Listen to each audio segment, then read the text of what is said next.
Let's pray. Panginoon, salamat o Jesus muli sa oras na ito na kami po ay nagkakatipon online.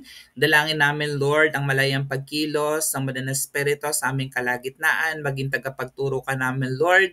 Marami kaming matutunan tonight at ma-apply po namin ito, Lord Jesus Christ, in our Christian journey.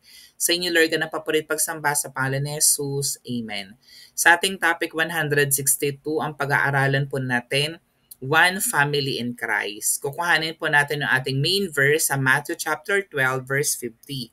Sabi dito ng salita ng Diyos, anyone who does the will of my Father in heaven is my brother and sister and mother. Sa Tagalog, sapagkat ang sinumang sumusunod sa kalooban ng aking Ama na nasa langit, iyon ang aking ina at mga kapatid. So ang nagsasalita po dito si Jesus Christ. Kasi during that time, may nagsabi sa kanya na nariyan sa labas yung iyong ina at yung iyong mga kapatid in the flesh. Kasi nagkaroon pa ng kapatid si Jesus Christ in the flesh. Siyempre, natural lang naman yun, may asawa si Maria, nagkaroon sila ng anak ni Jose. Pero alam natin na si Jesus Christ, na-conceive siya ni Mary by the power of the Holy Spirit. 'Di ba? So, sinabi dito ng Panginoon, ang sino man daw na sumusunod sa kalooban ng God the Father, yun daw yung kanyang ina at mga kapatid. So, church, family is one of the most cherished relationships in life. 'Di ba? Kapag pinag-uusapan talagang family, napakahalaga niyan sa atin. Yung mga magulang natin, 'di ba? Yung mga kapatid natin, at kung meron ka ng sarili mong pamilya, syempre yung asawa mo, yung anak mo. Then we often define family by blood. Pero si Jesus, kasi di ba in-explain kanina dun sa verse, na by blood, kamag-anak niya, by blood, yung kanyang ina, syempre yung kanyang mga kapatid, di ba? Kapamilya niya by blood. Pero si Jesus, he offers a deeper perspective. One that transcends earthly ties and unites believers under the family of God. So katulad natin tonight, hindi man tayo magkakamag-anak by blood, pero sabi dito, spiritually, we are part of the family of God. Yan, so mababasa po natin yan sa Matthew chapter 12 verses 46 to 50 in which Jesus redefines what it means to belong, making it clear that spiritual kinship is rooted in obedience to God's will. Yan, so yung pagiging pamilya pala ng Diyos, kailangan andun yung pagsunod sa kalooban ng Panginoon. Meanwhile, yung Matthew chapter 16 verses 21 to 28 na babasahin din po natin later on, it emphasizes Christ's mission of sacrifice and discipleship, revealing the true cause of following Him. Through this study, we will explore how believers are united as one family in faith, bonded by love, obedience, and devotion to our Lord and Savior Jesus Christ. Sabi ng Mateo 12:46 to 50, ito yung ating main text, 'di ba? So habang si Jesus ay nagsasalita sa maraming tao, dumating ang kanyang ina at mga kapatid. So it's clear. The Bible tells us na nagkaroon ng mga kapatid si Jesus Christ, 'di ba? Sabi dito, naghihintay sila sa labas dahil nais sila siyang makausap. May nagsabi kay Jesus, nasa labas po ang iyong ina at mga kapatid. Ibig nila kayong makausap. Pero nang sabi sa verse 48, ngunit sinabi niya, sino ang aking ina at sino-sinong aking mga kapatid? Itinuro niya ang kanyang mga alagad at sinabi, sila ang aking ina at mga kapatid. So referring to the disciples of Jesus Christ. So kita mo, hindi na kadugo yung kanyang mga alagad, pero sinabi niya na sila yung kanyang ina at mga kapatid sapagkat ang sino mang sumusunod daw sa kalooban ng Ama na nasa langit, iyon ang aking ina at mga kapatid. So tingnan mo, dinefine talaga dito yung deep perspective ng pagiging part of the family of God. Doon naman sa Matthew chapter 16 verses 21 to 28, sabi dito, mula noon ay ipinaalam na ni Jesus sa kanyang mga alagad ang mangyayari sa kanya. Sinabi niya, dapat ako magtungo sa Jerusalem at magdanas ng maraming hirap sa kamay ng mga pinuno ng bayan, mga punong pare at mga tagapagturo ng kautusan. Ako'y papatayin. Ngunit, sabi dito, sa ikatlong araw, ako'y muling mabubuhay. So alam natin na nangyari na yan. Dinala siya ni Pedro sa isang tabi at pinagsabihan, Panginoon, huwag nawang itulot ng Diyos. Kailan may hindi na iyan mangyayari sa inyo. Ngunit hinarap siya na Jesus at sinabihan, lumayo ka, Satanas, hadlang ka sa aking landas. Ang iniisip mo'y hindi sa Diyos kundi sa tao. So it's not Peter na Satanas. yung mindset na iniisip ni Pedro na hindi mangyari yung kalooban ng Diyos Ama. Kaya sinabi niya dito kay Pedro na lumayas ka or lumayo ka, Satanas. Sinabi ni Jesus sa kanyang mga alagad, sino mang nagnanais sumunod sa akin ay kailangang itakwil ang kanyang sarili, pasanin ang kanyang krus at sumunod sa akin. So kita mo yung emphasis ng importance ng obedience, di ba? Ang naghahangad na magligtas ng kanyang buhay ay mawawalan nito. Ngunit ang mawalan ng kanyang buhay alang-alang sa akin ay magkakamit ito. Sapagkat ano ba ang mapapala ng isang tao? Ganda ng verse, no? Makamtan man niya ang buong daigdig, ngunit mapapahamak naman ng kanyang sarili. Anong maibibigay ng isang tao kapalit ng kanyang buhay? 'Di ba? Di mo naman pwedeng suhulan ng Lord na after you die, meron kang worth millions of properties or pesos, then sabihin mo, Lord, pupunta ako ng heaven dapat. Hindi dapat ako impyerno, di ba? So wala tayong maibibigay na kapalit. All we can do is to be faithful to God. Sapagkat darating ang anak ng tao na kasama kanyang mga anghel at taglay ang dakilang kapangyarihan ng kanyang ama. Sa panahong iyo'y gagantimpalaan niya ang bawat tao ayon sa ginawa nito. Tandaan ninyo, may ilan sa inyong naririto na hindi mamamatay hanggat hindi nila nakikita ang anak ng tao na dumarating bilang hari. Yan. So yung Gospel ng Matthew was written primarily for a Jewish audience, aiming to present Jesus as the promised Messiah. Kasi during that time, as you know, iniintay nila yung parating na tagapagligtas, the chosen one, the anointed one, the Messiah. Doon sa Matthew chapter 12, Jesus faces opposition from religious leaders so challenge his authority. Di ba alam natin na talagang yung nag-o-oppose kay Jesus Christ, mga religious leaders, mga Pharisees, mga Sadducees, di ba? Mga religious leaders. When his biological family comes to see him, he shifts the focus to spiritual kinship, emphasizing that those who do God's will are his true family. Yan. So tayo yan. So tayong tinutukoy dito na true family, one family ng Lord, tayo na sumusunod sa kalooban ng Diyos. Matthew chapter 16 marks a pivotal moment in Jesus Christ's ministry. After Peter's confession that Jesus is the Christ, Jesus foretells his suffering, death, and resurrection, teaching his disciples the cost of genuine faith. Siyempre, alam natin, sa pagsunod natin sa kalooban ng Diyos, minsan may mga sacrifices talaga tayong gagawin at ibibigay. Una na dyan yung oras, yung panahon, 'di ba? So lahat tayo mga busy, ang dami natin kailangan gawin, 'di ba? Pero we would like to give time to God kasi alam natin yung importance ng relationship sa Panginoon. And then the rest follows like good works, 'di ba? Giving unto God financially and so on. So this passage underscores the commitment required to follow Jesus and the call to deny oneself for His sake. Kailangan nandun yung ating consistency, andun na tayo committed doon sa pinapagawa sa atin ng Panginoon. So may tatlo po akong points na gusto pong i-remind sa atin tonight. Point number 1, spiritual kinship through obedience. 'Di ba? So makita natin na yung tunay na family of God, yun daw sumusunod sa kalooban ng Diyos Ama. So tayo po yan, dapat tayo po ay masunurin sa kalooban ng Diyos. Sabi dito, Jesus declares that His true family consists of those who do the will of His Father. Yung sumusunod sa kalooban ng Ama. Kaya nga si Jesus Christ, si exemplify eh.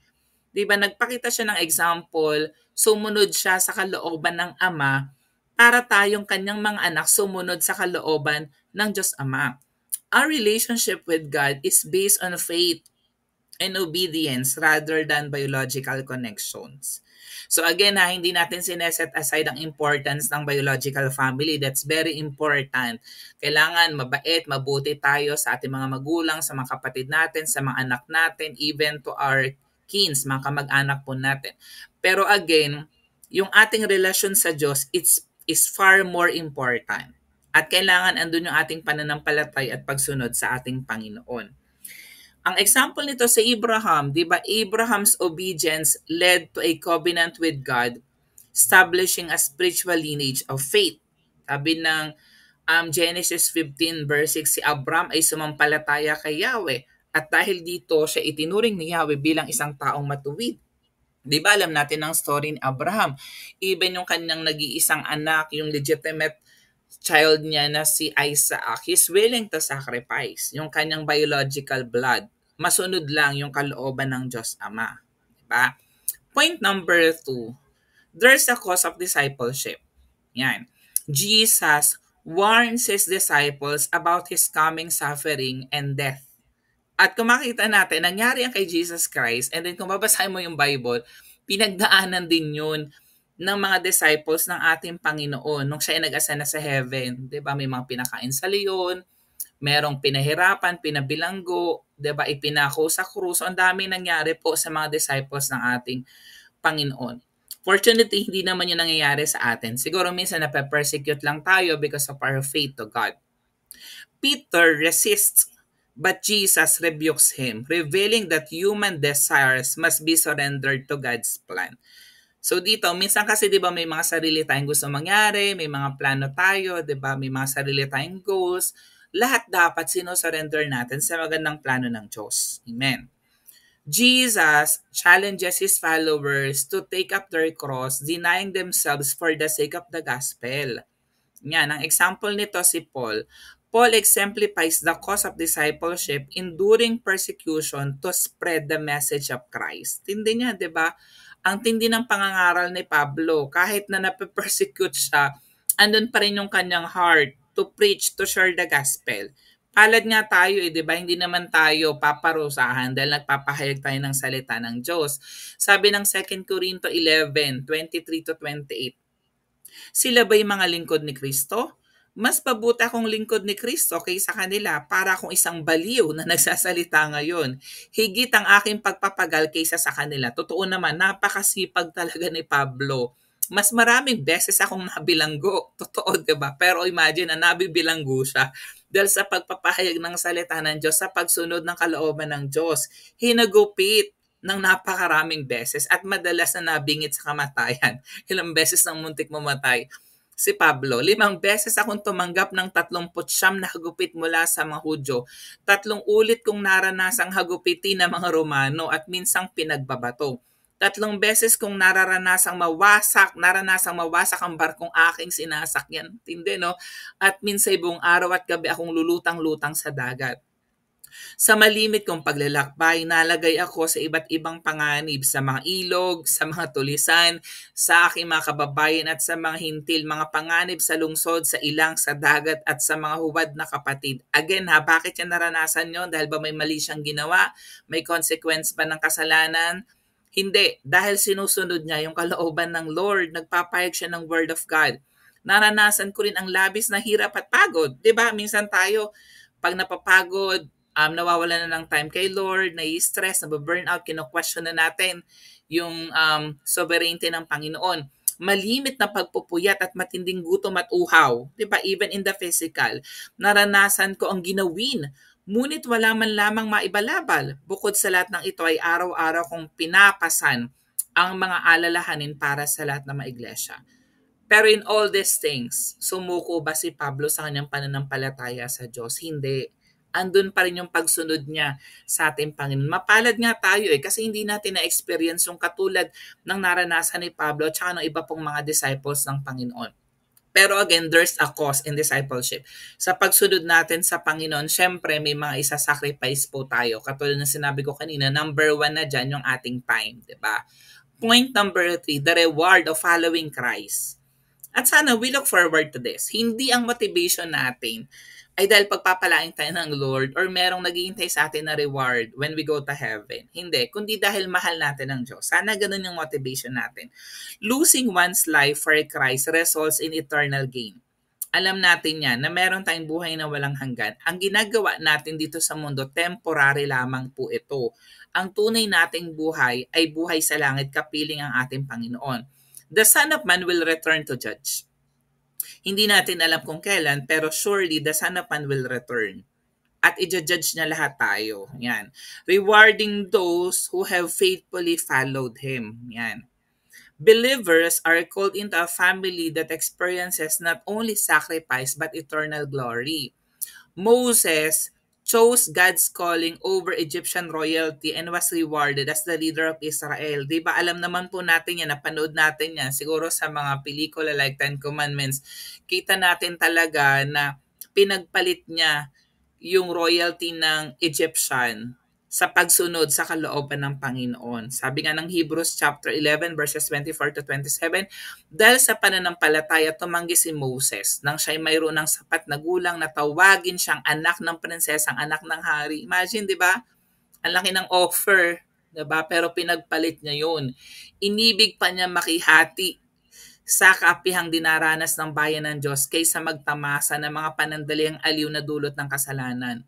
Tinuring niyang higit na mahalaga ang pagtitiis sa hirap dahil sa Mesiyas kaysa ang mga kayamanan ng Ehipto sapagkat nakatuon ang kanyang paningin sa manggantimpala sa hinaharap. So matalino itong si Moses.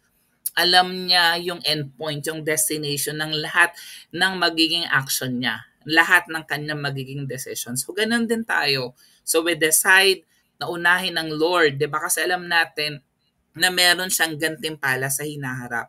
Pananampalataya din ang nag-udyo kay Moses na lisanin ng Ehipto nang hindi natatakot sa galit ng hari. Di ba minsan, mahirap for us to follow God kasi may mga hindrances, may mga kinakatakutan tayo, iniisip natin yung maaaring sabihin ng ibang tao sa atin, yung comfort zone natin, aalis tayo sa ating convenience, di ba? Matatag ang kanyang kalooban. Bakit? Sapagkat para niyang nakita ang Diyos. Alam mo kung kapag meron ka talagang revelation, meron kang relationship kay Jesus Christ, hindi na magiging issue sa'yo ang pagsunod sa Lord. It will come to you naturally. Kasi alam mo na kasama mo ang Diyos. And that's very important. Kasi kung alam mo na meron talagang Diyos na kasama mo, tutulungan ka, nagtitiwala ka sa Kanya na alam niya ang dapat mong gawin, so wala ka nang ikakatakot. Diba? Kasi alam mo that the Lord is always in control. So in our conclusion tonight, the Lord God teaches that true family is not defined by blood. Again, it's not defined by blood, but by faith and obedience to God. He calls us, His followers, to commit fully. Yan. May mga calling ang Lord sa atin. Maaring right now, ang sinasabi lang sa atin ng Lord, maging committed ka sa pag-attend ng online Bible study, pananalangin, pagbabasa ng salita ng Diyos, pag-attend ng local church, di ba? And then even in the face of sacrifice. At minsan may mga testings of faith na kahit na may mga problema sa buhay, malaking pagsubok na may dapat, andun pa rin yung commitment natin to follow Christ.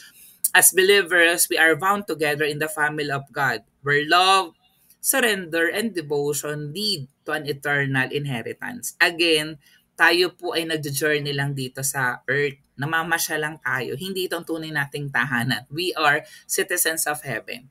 At sana yung ating mindset, yung pupuntahan natin when we die, life after death, eternal inheritance. So are we going to apply this? Tatlong bagay. Number one, examine your heart. Are we living as part of God's family by obeying His will? Yan. Pangalawa, we have to commit to discipleship. Take up your cross means making Christ the priority over worldly desires. Kaya nga si Jesus Christ tinanggap natin na Lord and Savior. Pag sinabing Lord, siya naka-inthrone, siya yung nasusunod sa buhay po natin over our worldly desires or mga gusto natin gawin. 'Di ba? Kailangan pinapasakop natin yan sa Diyos. And then we have to embrace the church family. Strengthen relationships within our local Christian community, recognizing fellow believers as true brothers and sisters.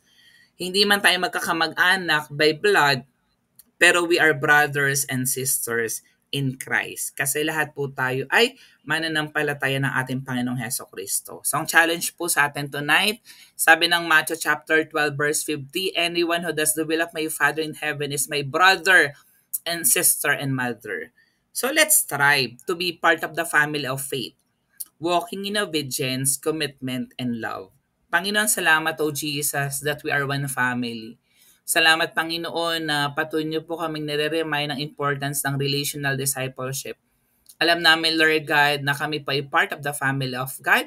Salamat Lord na andun yung aming relasyon sa inyo Jesus, and we pray na patuloy na lumakad kami na mayroong pagtitiwala, pagsunod sa inyong kalooban sa amin pong mga buhay, Panginoon. Alam namin na mayroong cost yung amin pong pagsunod sa inyo, Father God. Pero nagtitiwala kami, Lord, na in our decision making sa magagawin po namin, Lord, kayo po naka-enthroned. Kay Lord God ang gagabay, sasama sa bawat isa po sa amin. Sa Lord God ang papalit pagsamba sa pangalan ni Jesus. Amen.